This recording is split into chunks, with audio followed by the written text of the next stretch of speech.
Bonjour à toutes et à tous, Thomas Guénolé, je suis à bord d'un des bateaux de l'ONG Waves of Freedom Suisse qui fait rejoint la coalition Global Seamout Flotilla pour aller à Gaza afin d'apporter de la nourriture et des médicaments à la population palestinienne de Gaza qui est en train de subir une famine et des morts de maladies évitables provoquées par le blocus militaire illégal israélien. Ceci est un point d'étape pour vous expliquer où nous en sommes. Alors, les bateaux de Barcelone ont déjà rejoint Tunis et les bateaux qui étaient regroupés à Tunis, plus les bateaux de Barcelone, sont à l'heure où je vous parle, depuis le 13 septembre, sont en train de prendre la mer les uns après les autres pour aller à Gaza. C'est ce qui est en train de se passer.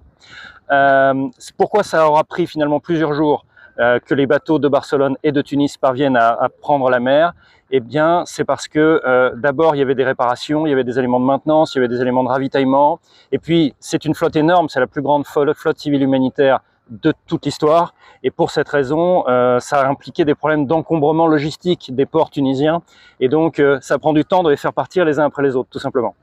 Par ailleurs, il a fallu gérer et trier un afflux en Tunisie, à Tunis, un afflux de volontaires absolument énorme qui était beaucoup plus élevé que les besoins en équipage. Et donc, il a fallu aussi gérer tout ce flux-là, logistiquement, humainement, etc. Alors, il y a aussi une partie de la flotte qui est en Sicile, c'est là que je me trouve, et c'est de là dont je vous parle.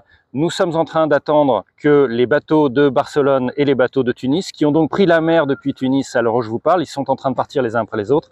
Nous attendons qu'ils soient davantage avancés vers l'est de la mer Méditerranée pour les rejoindre directement en mer, pour qu'on aille tous ensemble, en tant qu'une seule flotte, vers Gaza. Voilà où nous en sommes.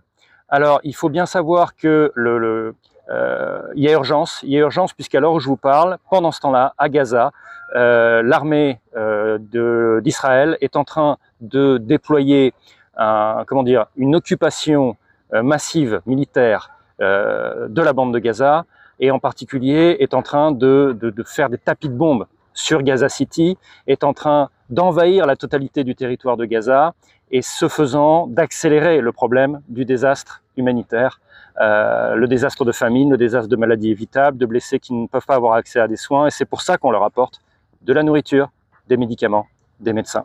On fait le plus vite qu'on peut, et on arrive.